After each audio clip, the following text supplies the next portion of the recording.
Pemberian mana dan penetapan Sabat.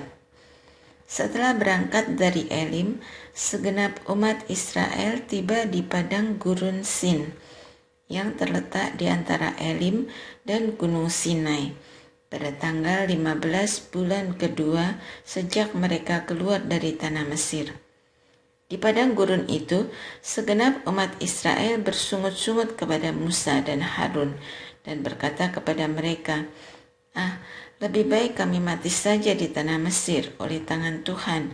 Waktu itu kami duduk di depan kuali berisi daging dan makan roti sekenyang-kenyangnya. Sebab kamu membawa kami keluar ke padang gurun ini supaya seluruh jemaat ini mati kelaparan. Lalu berfirmanlah Tuhan kepada Musa, sesungguhnya aku akan menurunkan hujan roti dari langit bagimu. Bangsa itu akan keluar dan memungut secukupnya untuk sehari, supaya mereka kuuji apakah mereka hidup menurut hukumku atau tidak. Pada hari ke-6, ketika mereka menyiapkan apa yang mereka bawa pulang, banyaknya 2 kali lipat dari yang mereka pungut sehari-hari. Sesudah itu Musa dan Harun berkata kepada seluruh orang Israel, petang ini kamu akan mengetahui bahwa Tuhanlah yang telah membawa kamu keluar dari tanah Mesir. Pada pagi hari, kamu akan melihat kemuliaan Tuhan, karena Ia telah mendengar kamu bersungut-sungut kepadanya. Sebab, siapakah kami ini, sehingga kamu bersungut-sungut kepada kami? Kata Musa lagi, jika memang Tuhan yang memberi kami daging pada waktu petang dan roti sekenyang-kenyangnya pada waktu pagi, karena Tuhan telah mendengar sungut-sungut yang kamu sampaikan kepadanya, siapakah kami ini? Sungut-sungutmu itu bukan kepada kami, tetapi kepada Tuhan. Musa berkata kepada Harun, katakanlah kepada segenap umat Israel, mendekatlah ke hadapan Tuhan, sebab Ia telah mendengar sungut-sungutmu. Sementara Harun berbicara kepada segenap umat Israel, mereka menoleh ke arah padang gurun. Tampaklah kemuliaan Tuhan dalam awan. Lalu Tuhan berfirman kepada Musa, aku telah mendengar sungut-sungut orang Israel. Katakan kepada mereka, pada waktu senja kamu akan makan daging, dan pada waktu pagi kamu akan kenyang makan roti, sehingga kamu akan mengetahui bahwa akulah Tuhan Allahmu. Pada waktu petang, burung puyuh berterbangan menutupi perkemahan itu, dan pada waktu pagi terdapat lapisan embun sekeliling perkemahan itu. Ketika lapisan embun itu menguap, tampaklah pada permukaan padang gurun sesuatu yang halus tipis seperti sisik, halus seperti embun beku di bumi. Ketika orang Israel melihatnya, mereka bertanya seorang kepada yang lain, apa itu? Sebab mereka tidak tahu apa itu. Tetapi Musa berkata kepada mereka, itu roti yang diberikan Tuhan kepadamu menjadi makananmu. Beginilah perintah Tuhan, pungutlah itu tiap orang menurut keperluannya. Masing-masing kamu boleh mengambil untuk seisi kemahnya, segomer seorang, menurut jumlah jiwa. Demikianlah diperbuat orang Israel. Mereka memungutnya, ada yang banyak, ada yang sedikit. Ketika mereka menakarnya dengan gomer, orang yang memungut banyak tidak kelebihan, dan orang yang memungut sedikit tidak kekurangan. Tiap orang memungut menurut keperluannya. Musa berkata kepada mereka, seorang pun tidak boleh menyisakannya sampai pagi. Tetapi ada yang tidak mau mendengarkan Musa dan menyisakannya sampai pagi, sehingga berulat dan berbau busuk. Maka Musa menjadi marah kepada mereka. Setiap pagi mereka memungutnya, tiap orang menurut keperluannya. Tetapi ketika matahari mulai terik, roti itu meleleh. Pada hari ke-6 mereka memungut roti itu 2 kali lipat, 2 gomer seorang. Kemudian semua pemimpin umat datang memberitahukannya kepada Musa. Lalu Musa berkata kepada mereka, inilah yang dimaksudkan Tuhan. Besok adalah hari perhentian penuh, Sabat yang kudus bagi Tuhan. Roti yang perlu kamu bakar, bakarlah. Apa yang perlu kamu masak, masaklah. Dan selebihnya, sisihkanlah untuk disimpan sampai pagi. Mereka menyisihkannya sampai pagi seperti yang diperintahkan Musa. Tetapi roti itu tidak berbau busuk dan tidak berulat. Selanjutnya, kata Musa, makanlah itu pada hari ini, sebab hari ini Sabat untuk Tuhan. Pada hari ini, kamu tidak akan menemukannya di padang. Selama 6 hari kamu memungutnya, tetapi pada hari ke-7, hari Sabat, tidak akan ada roti itu. Tetapi pada hari ke-7, ada dari bangsa itu yang keluar untuk memungutnya, dan mereka tidak menemukannya.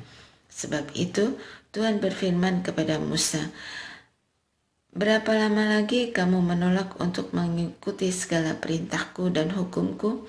Perhatikanlah, Tuhan telah memberikan Sabat itu kepadamu. Itulah sebabnya pada hari ke-6, Ia memberikan roti untuk 2 hari kepadamu. Tinggallah di tempatmu masing-masing. Seorang pun tidak boleh keluar dari tempatnya pada hari ke-7 itu. Lalu beristirahatlah bangsa itu pada hari ke-7. Umat Israel menamainya mana.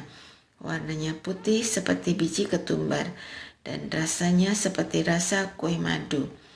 Musa berkata, beginilah perintah Tuhan, ambillah segomer penuh untuk disimpan bagi keturunanmu, supaya mereka melihat roti yang kuberi kepadamu sebagai makanan di padang gurun, ketika aku membawa kamu keluar dari tanah Mesir. Lalu Musa berkata kepada Harun, ambillah sebuah buli-buli, taruhlah mana segomer penuh di dalamnya, dan tempatkanlah di hadapan Tuhan untuk disimpan turun-temurun. Seperti yang diperintahkan Tuhan kepada Musa, demikianlah Harun menaruh buli-buli itu untuk disimpan di hadapan tabut hukum. Orang Israel makan mana selama 40 tahun, sampai mereka tiba di tanah hunian. Mereka makan mana itu sampai tiba di perbatasan tanah Kanaan. Segomer setara dengan 1/10 eva. Umat Israel mencobai Tuhan di Masa dan Meriba. Kemudian berangkatlah segenap umat Israel dari padang gurun Sin. Mereka berjalan dari persinggahan ke persinggahan sesuai dengan titah Tuhan. Lalu mereka berkemah di Rafidim, tetapi di sana tidak ada air minum untuk bangsa itu. Mereka berbantah dengan Musa, kata mereka, berikanlah air kepada kami supaya kami dapat minum. Tetapi Musa berkata kepada mereka, mengapa kamu berbantah dengan aku? Mengapa kamu mencobai Tuhan? Di sana bangsa itu haus akan air. Bangsa itu bersungut-sungut kepada Musa dan berkata, mengapa engkau memimpin kami keluar dari Mesir, supaya kami, anak-anak kami, dan ternak kami mati kehausan? Lalu Musa berseru-seru kepada Tuhan, katanya, apa yang akan kulakukan pada bangsa ini? Sebentar lagi mereka akan melempari aku dengan batu. Berfirmanlah Tuhan kepada Musa, berjalanlah di depan bangsa itu, dan bawalah bersamamu beberapa orang dari antara tua-tua Israel. Bawalah juga di tanganmu tongkat yang kau pakai memukul sungai Nil, dan pergilah. Di sana aku akan berdiri di depanmu, di atas gunung batu di Horeb. Gunung batu itu harus kau pukul, dan dari dalamnya akan keluar air, sehingga bangsa itu dapat minum. Demikianlah diperbuat Musa di depan mata tua-tua Israel. Tempat itu dinamai Masa dan Meriba, karena orang Israel telah berbantah dan mencobai Tuhan dengan mengatakan, apakah Tuhan ada di tengah-tengah kita atau tidak? Kemenangan Israel atas Amalek. Lalu datanglah orang Amalek dan berperang melawan orang Israel di Rafidim. Musa berkata kepada Yosua, pilihlah sejumlah orang bagi kita, lalu keluarlah berperang melawan orang Amalek.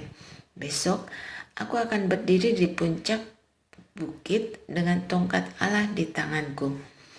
Lalu Yosua melakukan seperti yang dikatakan Musa kepadanya, dan berperang melawan orang Amalek. Sementara Musa, Harun, dan Hur naik ke puncak bukit. Lalu terjadilah, apabila Musa mengangkat tangannya, lebih kuatlah Israel. Tetapi apabila ia menurunkan tangannya, lebih kuatlah Amalek. Tetapi tangan Musa menjadi penat. Sebab itu mereka mengambil sebuah batu dan meletakkannya di bawah Musa, supaya ia duduk di atasnya. Harun dan Hur menopang kedua tangannya di sebelah kiri dan di sebelah kanan, sehingga tangannya tetap terangkat sampai matahari terbenam. Demikianlah Yosua mengalahkan orang Amalek dan pasukannya dengan mata pedang. Kemudian berfirmanlah Tuhan kepada Musa, "Tuliskanlah semuanya ini dalam sebuah kitab sebagai tanda peringatan dan bacakanlah bagi Yosua bahwa aku akan menghapuskan segala ingatan akan Amalek dari kolong langit." Lalu Musa mendirikan sebuah mezbah dan menamainya Tuhanlah panji-panjiku. Sebab ia berkata, tangan di atas panji Tuhan. Tuhan berperang melawan Amalek turun-temurun. Yitro mengunjungi Musa. Yitro, imam di Midian dan mertua Musa, mendengar tentang yang dilakukan Allah bagi Musa dan Israel umatnya. Bagaimana Tuhan telah membawa orang Israel keluar dari Mesir. Lalu Yitro, mertua Musa, membawa serta Sipora, istri Musa, yang dahulu dipulangkan oleh Musa, dan kedua anak laki-lakinya, yang seorang bernama Gersom, sebab Musa berkata, "Aku telah menjadi seorang pendatang di negeri asing." Yang lainnya bernama Eliezer, sebab katanya, "Allah Bapakku adalah penolongku dan telah menyelamatkan aku dari pedang Firaun." Ketika Yitro, mertua Musa beserta anak-anak dan istri Musa sampai kepadanya di padang gurun, tempat ia berkemah dekat gunung Allah, ia mengirim pesan kepada Musa, "Aku, mertuamu Yitro, dengan istrimu beserta kedua anaknya datang kepadamu." Lalu Musa keluar menyambut mertuanya, sujud kepadanya dan menciumnya. Mereka saling menanyakan keadaan masing-masing, lalu masuk ke dalam kemah. Kemudian Musa menceritakan kepada mertuanya segala yang dilakukan Tuhan kepada Firaun dan orang Mesir karena Israel, juga segala kesusahan yang dialami Israel di jalan dan bagaimana Tuhan menyelamatkan mereka. Yitro bersukacita atas segala kebaikan yang dilakukan Tuhan bagi orang Israel yang diselamatkannya dari tangan orang Mesir. Lalu Yitro berkata, "Terpujilah Tuhan yang telah menyelamatkan kamu dari tangan orang Mesir dan tangan Firaun. Ia telah menyelamatkan bangsa ini dari tangan orang Mesir. Sekarang aku tahu bahwa Tuhan lebih besar dari segala ilah, dan ia melakukan hal itu karena orang Mesir telah bertindak angkuh terhadap mereka." Lalu Yitro mertua Musa mempersembahkan kurban bakaran dan beberapa kurban sembelihan bagi Allah. Harun dan semua tua-tua Israel datang untuk makan bersama dengan mertua Musa di hadapan Allah. Penugasan pemimpin-pemimpin. Keesokan harinya, Musa duduk mengadili perkara di antara bangsa itu. Bangsa itu berdiri di depan Musa dari pagi sampai petang. Ketika mertua Musa melihat segala yang dilakukannya kepada bangsa itu, ia berkata, "Apa yang kau lakukan kepada bangsa itu? Mengapa engkau sendiri saja duduk mengadili, sedang seluruh bangsa itu berdiri di depanmu dari pagi sampai petang?" Musa berkata kepada mertuanya, "Sebab bangsa ini datang kepadaku untuk menanyakan petunjuk Allah apabila ada perkara di antara mereka. Mereka datang kepadaku dan aku mengadili perkara antara seorang dan yang lain. Aku juga memberitahukan kepada mereka segala ketetapan dan hukum Allah." Tetapi mertua Musa menjawab, "Yang kau lakukan itu tidak baik. Engkau akan menjadi sangat lelah, baik engkau maupun bangsa yang bersamamu, sebab pekerjaan itu terlalu berat bagimu. engkau tak akan sanggup melakukannya seorang diri. Sekarang, dengarkanlah perkataanku. Aku akan memberi nasihat kepadamu, dan Allah akan menyertai engkau.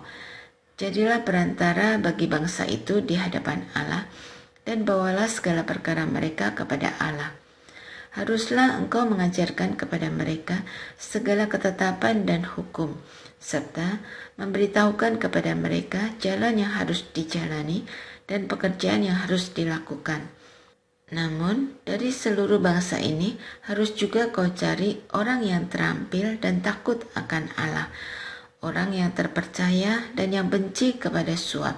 Tempatkanlah mereka di antara bangsa ini menjadi pemimpin 1.000 orang, pemimpin 100 orang, pemimpin 50 orang, dan pemimpin 10 orang.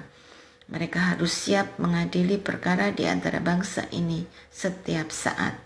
Segala perkara yang besar harus mereka bawa kepadamu, tetapi segala perkara yang kecil mereka adili sendiri. Dengan demikian, bebanmu akan lebih ringan, dan mereka turut menanggungnya bersamamu. Jika engkau berbuat demikian, seperti yang diperintahkan Allah kepadamu, engkau akan sanggup bertahan. Bahkan, semua orang ini akan pulang dengan puas. Musa mendengarkan perkataan mertuanya dan melakukan segala yang dikatakannya.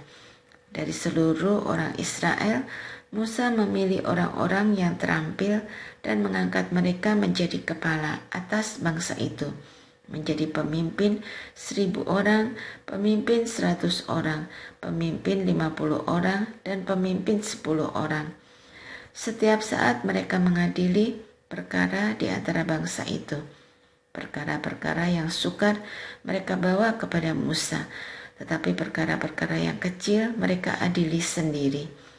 Kemudian Musa melepas mertuanya pergi, dan Yitro pun pulang ke negerinya.